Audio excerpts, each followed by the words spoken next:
Eu nasci num lugar maravilhoso chamado América Latina, que vai desde o sul da Argentina e Chile até o norte do México.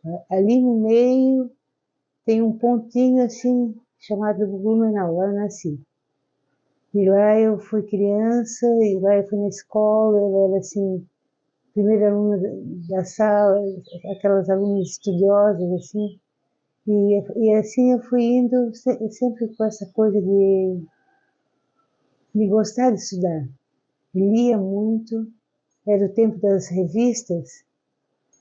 Na minha casa circulava muita revista, o Cruzeiro, a Manchete, e o Fatos e Fotos, e assim. Eu lembro que eu era muito pequena, assim, não tinha idade para ler algumas coisas, assim, mal tinha aprendido beabá, assim. Eu ficava lendo reportagens enormes, assim, sobre a Segunda Guerra. Eu sou do pós-guerra, né? Eu nasci em 52. Então, quando eu estava aprendendo a ler, estavam saindo os livros sobre a guerra. Então, por exemplo, aquele caso Eichmann, o carrasco nazista, um carrasco nazista, que estava escondido na Argentina, e o povo de Israel veio, pegou ele, botou no avião e levou, e lá ele foi julgado e foi enforcado, né? E eu lia muito, eu não tinha idade para ler aquilo ainda, eu li o livro que saiu, que era o Processo, muito atentamente, assim, depois eu não conseguia dormir, né? E atrás de uma coisa foi puxando a outra, e eu fui muito assim para a área de história sempre.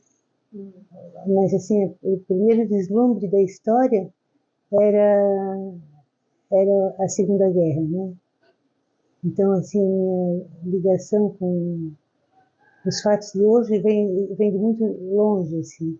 Pois é, meu pai comprava as revistas, a gente era muito, além dessas que eu já citei, tinha revista chamada Visão, revista chamada...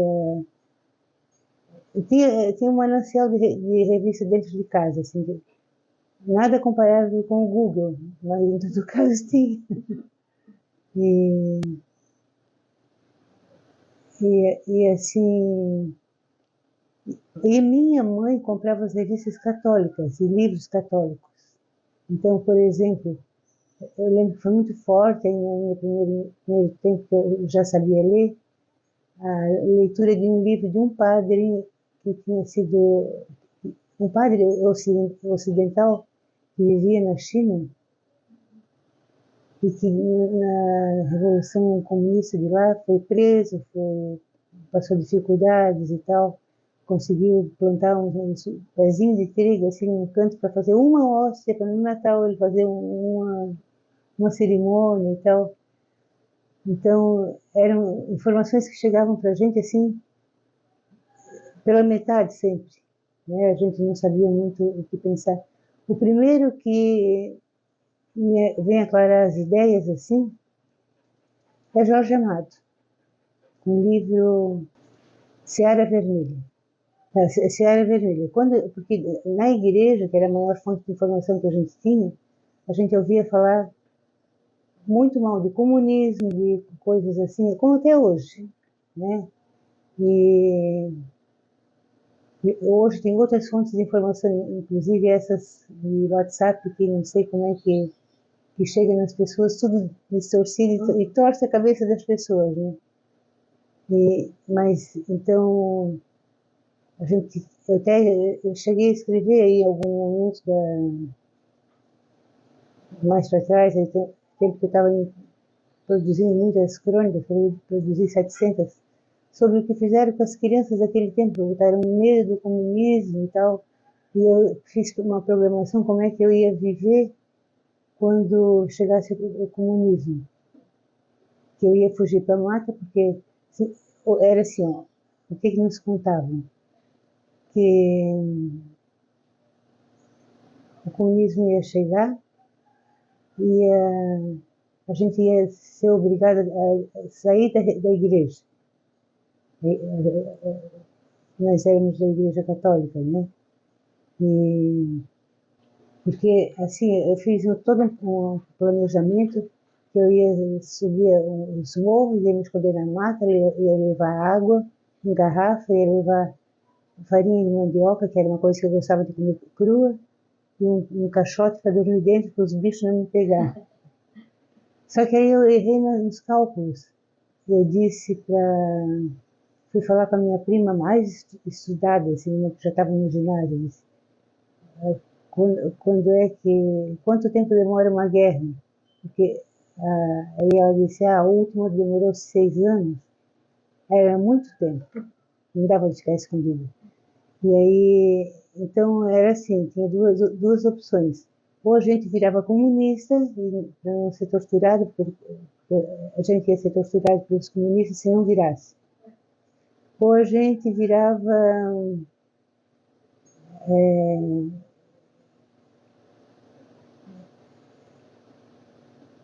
ou a gente permanecia virava comunista, não era torturado, e aí era torturado no fogo do inferno, eternamente pelo demônio que tinha saído da igreja. E aí a primeira coisa assim que veio foi o Jorge Amado com Seara Vermelha. Nenhuma vez dentro daquele livro está escrito a palavra comunismo, mas aquilo ali era o comunismo. Eu entendia que era. E aí eu fiquei assim, e agora? Como é que fica? Né? E, então, se é tão bom, por que é proibido? Por que os padres falam mal? Né? E é porque atrás dos padres vinha as comadres, vinha todo mundo falando mal. Né? E na verdade, eu acho que eu fui clarear mesmo quando eu fui a Cuba a primeira vez. Que aí eu voltei e eu escrevi um livrinho chamado Recordações de Mar em Cuba. Dois, porque um foi escrito por outro escritor. E que saiu, assim, não teve muito sucesso, aqueles livros que ficam na primeira edição, assim. E eu até tenho só um exemplar, se teria... E também isso aconteceu no período especial de Cuba. Então, acho que é um livro que não convém fazer uma segunda edição, teria que reescrever. Aí reescrever não fica mesmo, não tem o mesmo sentido. E voltei de lá encantada, assim, aí contei para minha mãe, contei para as pessoas. Até outro dia teve aqui uma equipe de Blumenau fazendo entrevista comigo. E perguntaram que lugar que eu mais gostei, além da Bahia. Eu disse, Cuba. Né? Era um podcast, aqueles de 3 horas e meia, assim. Aí ficamos 10 minutos falando sobre Cuba, e a moçada ficou assim bem assustada, né? Porque como é que podia alguém normal, né? Gostar de Cuba. Pois é. Na altura que eu sou alfabetizada. Antes eu imaginava histórias. Tem uma infância assim que eu era criança que gostava de... Pois é, eu ficava imaginando. Eu era criança que gostava de dormir mais cedo para poder ir para a cama, ficar quieta na cama, de olho fechado, que aí quando as crianças estão de olho fechado na cama, a mãe não se incomoda mais com elas, né? Aí a mãe aí pode ficar imaginando histórias até bastante tempo, assim. Então, eram histórias assim, eu já contei isso uma porção de vezes, estou contando de novo, sobre o país das garças, o país dos cachorros, que era maravilhoso, com um lago cheio de casinha de cachorro ao redor, um garçom com a gravata borboleta servindo os cachorros, assim. E eram de acordo com a minha idade, né, as histórias, e sempre com a característica do romance. As histórias continuavam no outro dia, mais um episódio, por aí assim. E quando eu vou para a escola, eu começo automaticamente a escrever as histórias que eu imaginava. Eu escrevi uma pilha de cadernos assim, que depois um dia eu perdi numa enchente. Quem vive em Blumenau sempre acaba perdendo a enchente. Que pena. mas não tinha valor literário, assim, era ensaios, né? E, e aí, então foi por aí, quando eu publiquei um livro, já fazia muito tempo que eu escrevia, já Teu primeiro livro, quantos anos tu tinha quando tu... creio que 27, quando eu publiquei, né? Porque eu escrevi uns 2 anos antes, e então a gente é muito jovem com 27. Quem está ouvindo a gente e, e tem 25 está se achando muito maduro, mas com 27 a gente é muito jovem. Teve um momento assim que definiu para mim que em algum momento o meu negócio era história. Foi quando eu estudo o Egito, né, com a professora de ginásio, acho por aí, né, e aí aí vem as imagens do Egito, as coisas. Então eu pensei, eu tenho que ir para lá. Aí eu passei a querer ser arqueóloga. Assim, a primeira coisa que eu quis ser foi astronauta. Não é, que era o tempo da corrida espacial, né? Vocês são mais jovens, não devem se lembrar disso, mas eu vivi toda a corrida espacial acompanhando cada pedacinho assim.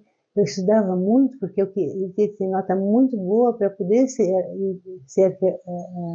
Astronauta. astronauta. E aí depois mingou, né, a corrida espacial, então eu queria ser arqueóloga.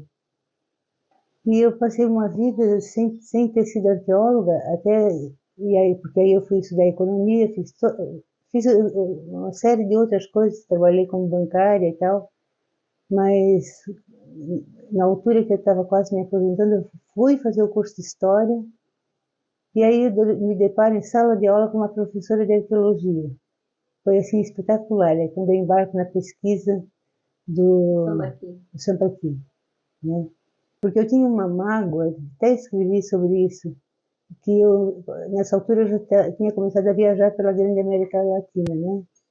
E aí chegava no país tal, tinha 34 civilizações pré-incaicas. No país tal tinha museus de arqueologia maravilhosos, coisas desse tipo, assim, ou de antropologia e tal.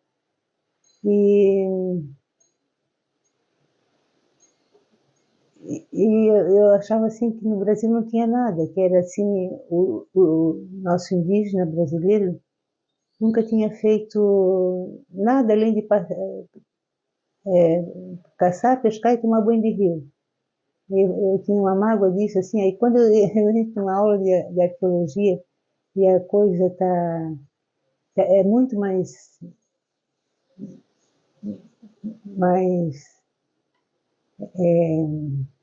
intensa do que eu sabia, aí foi uma descoberta, assim, aí eu fui de cabeça, né? Nessa altura eu me aposento e aí eu tinha tempo de fazer. Foi uma década, assim, aquela década do 2000, 90 e pouco até 2000 e pouco, 2000, acima de 2010 um pouco. E foi um período que eu vivi como o diabo não gosta. Eu vivi muito intensamente, pesquisando, trabalhando, indo aos eventos, aos fóruns sociais mundiais, aqui no Brasil, fora do Brasil também, e foi um momento muito especial. Tanto é que hoje o tempo passou, eu envelheci, não tenho mais o pique físico para tudo, mas eu não tenho arrependimento de nada. Assim, a minha vida foi muito intensa, muito cheia, né, valeu. Eu só, a, ulti- tem alguns lugares que eu gostaria de voltar ainda, mas a última vez que eu fui, eu já entendia que era a última vez. Já fui me despedindo, assim como a Bahia.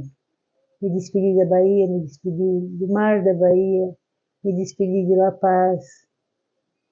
Foi aquela coisa com ritual assim de despedida mesmo, né? Então tem coisas desse tipo, assim, mas é uma vida muito cheia. E hoje eu estou aqui nesse lugar E eu lembro que durante a pandemia eu fiquei daquele portão para dentro um ano, né?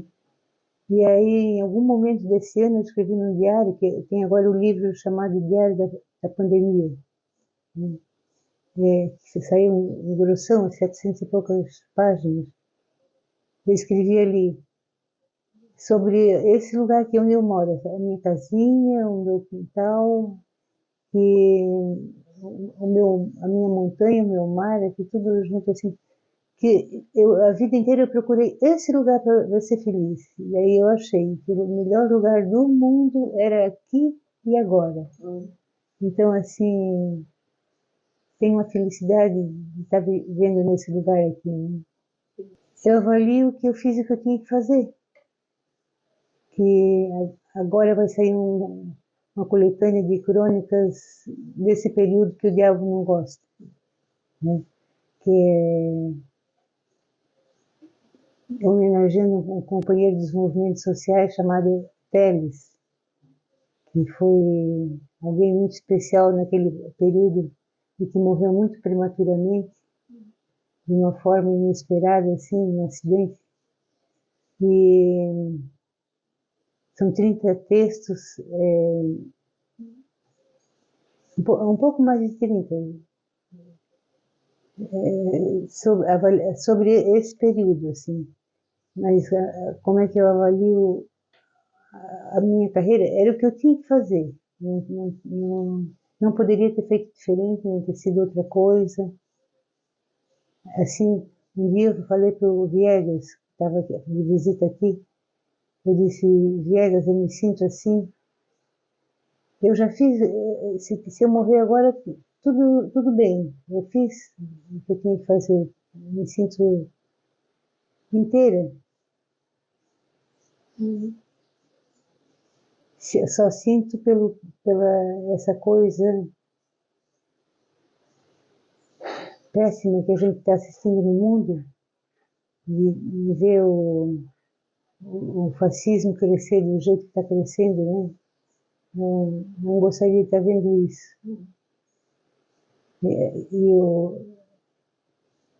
Esse massacre na Palestina, por exemplo, coisas desse tipo que me desgostam.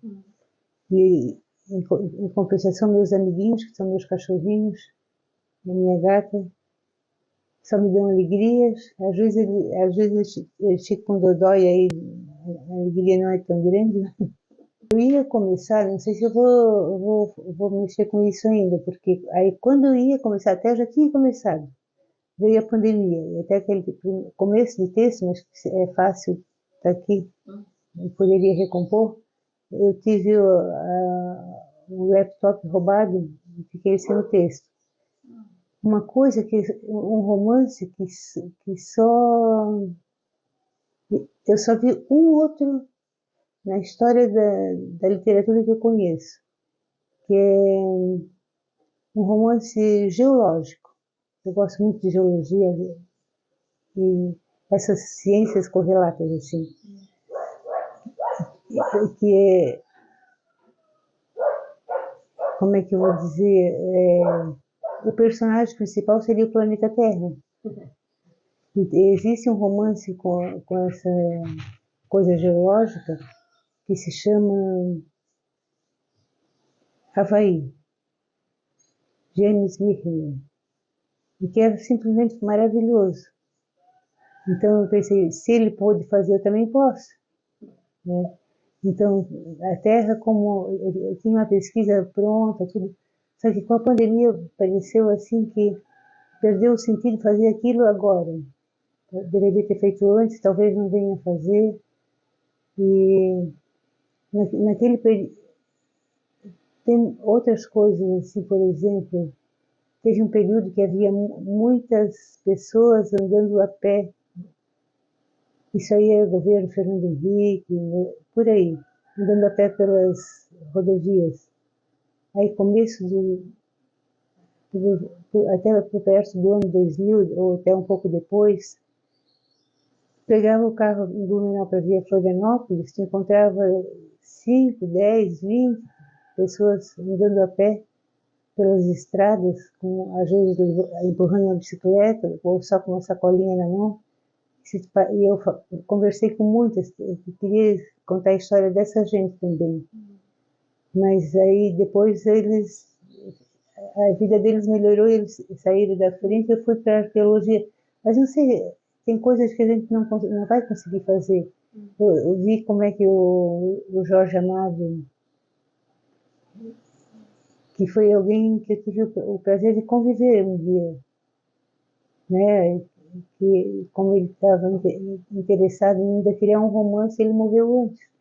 Ele tinha tudo definido na cabeça, assim, seria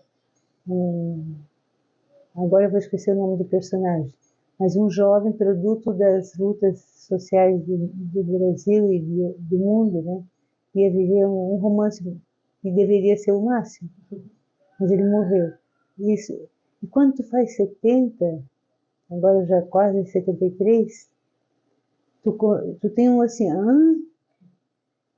daqui para frente, já que eu cheguei até aqui, tem que pensar que daqui para frente, a qualquer momento, alguma coisa vai acontecer que eu vou embora. Então, Isso te dá alguma urgência ou tu fica de boa? eu tô tocando de boa, assim. Tô, tipo, fazendo o que eu posso a cada dia,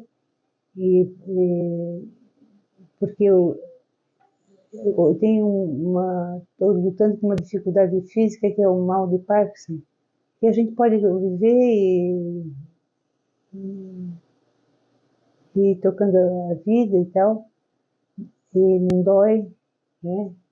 O que é mais importante, que eu acho que quando a coisa que dói é mais difícil, mas que dá dificuldades. E então, assim, algumas coisas, por exemplo, levantar, escovar dente e botar uma roupa, que as pessoas que eu fazia em 5 minutos, agora demora 1 hora, tudo muito lento, assim. Assim, para mim hoje ir a Florianópolis é tão longe quanto ia, sei lá, a Colômbia, vamos dizer assim. E tem assim a satisfação de ter viajado, já falei que eu viajei, né? Viajado pelos lugares que eu queria conhecer, assim, acho que eu fui até na tua cidade. Uruguaiana? Passei por Uruguaiana, mas eu estava pensando em São Borja. E então, E o teu processo criativo é assim como era desde pequena? Quer dizer, primeiro tu imagina tudo e depois tu põe no papel ou tu tem alguma técnica, alguma coisa que ao longo do tempo tu aprimorou? não, eu imagino e ponho no papel. Mas assim, eu sempre imagino com uma linha histórica. Por exemplo, eu tenho um romancinho infantil. Assim, deve ter 50 páginas, uma coisa assim, com desenhos para colorir e tal. Uma coisa simples, assim. Mas ele abrange uns 50 anos de história e geografia, 50 anos, 200 anos de história e geografia de uma colher, né? Então sempre tem a linha histórica, assim. Então não sei, não saberia fazer as coisas sem a história. Até aqueles cachorros lá do passado, eu penso que eu fico pensando se estava já dentro de uma linha histórica ou não. Porque não tem como a gente fugir da história. A história é fundamental, né? Eu faço assim, dou uns espetáculos, às vezes assim, olha lá, olha lá, olha lá, ali ó, tem um derrame de lava ali naquela montanha e tal, tal. Aí ninguém está interessado naquilo. Aí até uma vez eu estava numa praia de naturismo e estava todo mundo interessado em olhar as moças, olhar tal, e eu, olha lá. Que para mim a história ela começa com a criação do planeta, não é uma coisa assim que começa quando o Bolsonaro saiu Do esgoto. do esgoto. Porque quando eu era jovenzinha, assim, nessa idade que vai para a faculdade. Eu fui trabalhar numa outra cidade e os únicos cursos que era possível fazer lá, isso era 1970, e não tinha tantas facilidades quanto hoje. Era econômicas ou contábeis. Aí fui pelo nome. E aquilo que eu aprendi, eu não cheguei a me formar.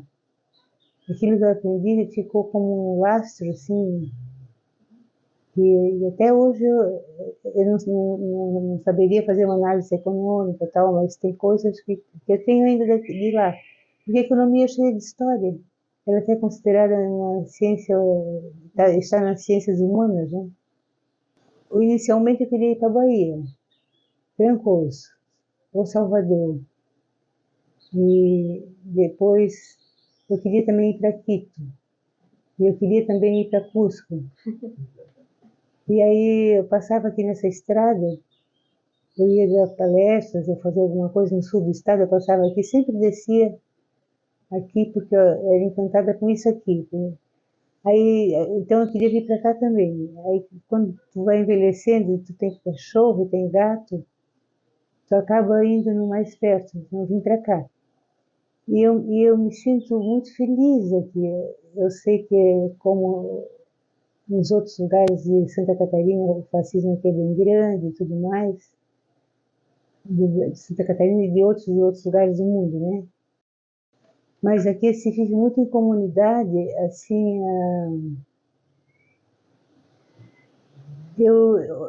algum tempo atrás, quando o Parkinson bateu, que eu ainda não tinha nem diagnóstico, eu não sabia como agir, o que fazer, eu chamei uma, uma moça que mora aqui, que ela é especialista em idosos. Eu disse, vamos lá em casa, que eu quero saber se está na hora de eu me desfazer da casa e ir para uma casa de repouso, alguma coisa assim, porque não via jeito de continuar.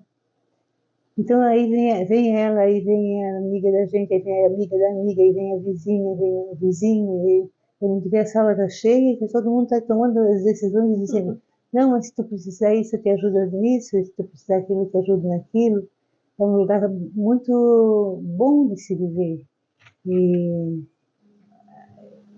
então, esse senso de vida em comunidade eu só tinha da literatura, né? Não conhecia ao vivo, assim, porque da cidade onde eu venho não é assim. Eu não sei, mas eu sei que por muito tempo, ao longo da vida, esse muito tempo, 20 anos, alguma coisa assim, eu tinha aquele sonho, todo dia, ir para ir embora para a Bahia. E eu acho que foi se criando, assim, a literatura, né? A literatura que a gente vai embarcando. Por exemplo, tem alguns livros para mim que são assim muito especiais, como do Germinal, como do Emílio Zola, né? Como tem aquele, ai,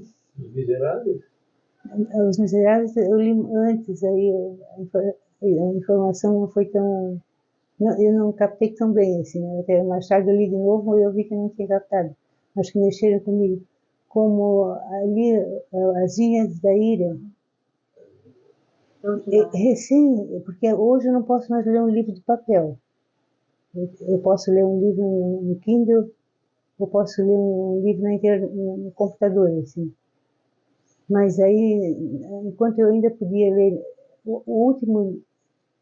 as últimas coisas que eu li foi no começo da pandemia, que eu li no papel, assim, e reli As Vinhas da Ilha. Gente, aquele livro não existe, né? E tem uma coisa que eu descobri agora nessa releitura, bem próxima, assim, que ali dentro está. Eu acho que nunca eu vi alguém dizer isso. Talvez assim, ninguém tenha se tocado. Quando lá em São Bernardo do Campos, o Lula se prepara para ser preso, ele dá aquele discurso que eu sou uma ideia, provavelmente vocês se lembram. Ele é dali das Ilhas da Ilha. O personagem principal, que é aquele rapaz, quando ele se despede da mãe, ele dá aquele discurso. Então,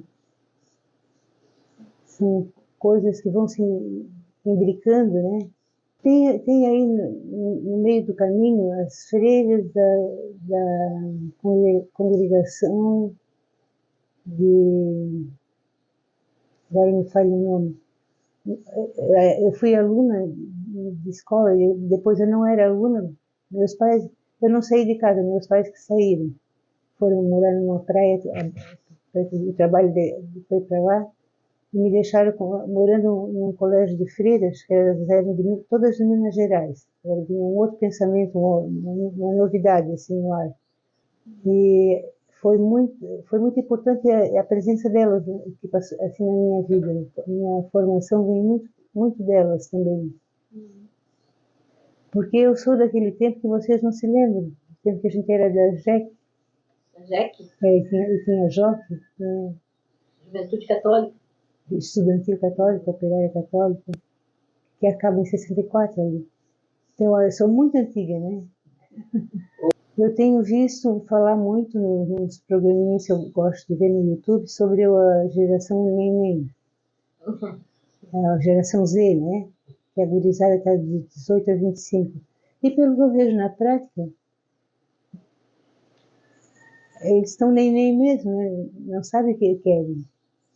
Mas também vejo, não se pode generalizar, também vejo o jovem que está sabendo o que quer. Então, se eu for olhar aqui no meu entorno, é uma desgraça, né?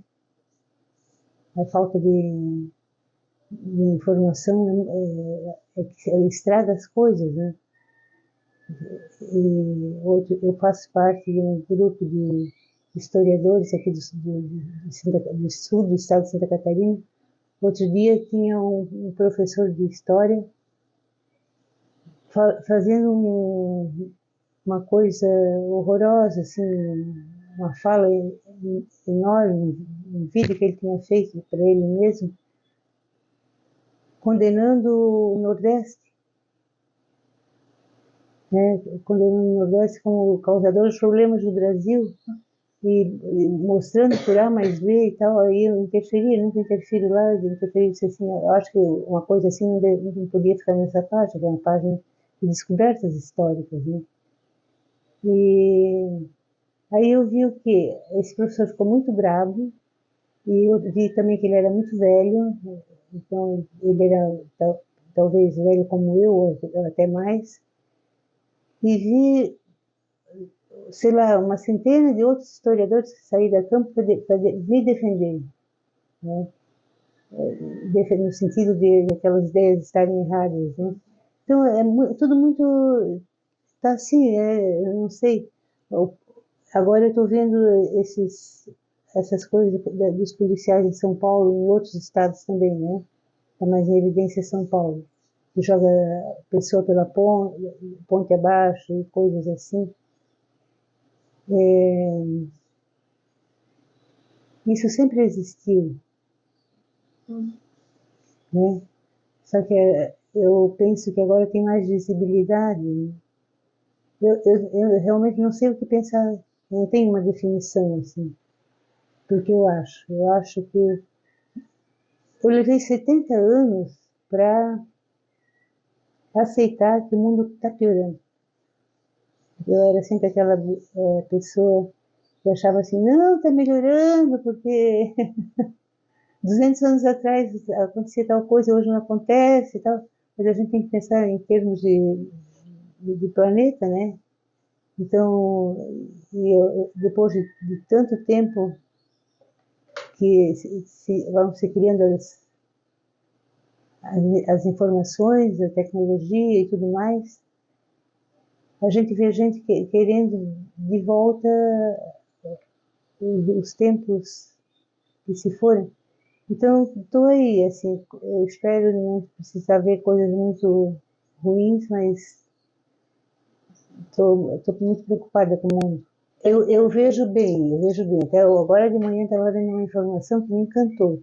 Aquele rapaz que escreveu O Torturado, chegou num milhão de vendas, de cópias vendidas, né? Isso é muito bom, né? Então, eu vejo, não tenho tido, não tenho tido tempo de ver muito, porque as coisas vão se abrindo em leque, assim, né? Mas tenho acompanhado a carreira de alguns jovens e talentosos escritores aqui do Rio Grande do Sul, que me encantam, assim, né? E não só no Rio Grande do Sul, na África, em outros lugares. O Verde Vale, eu tinha uma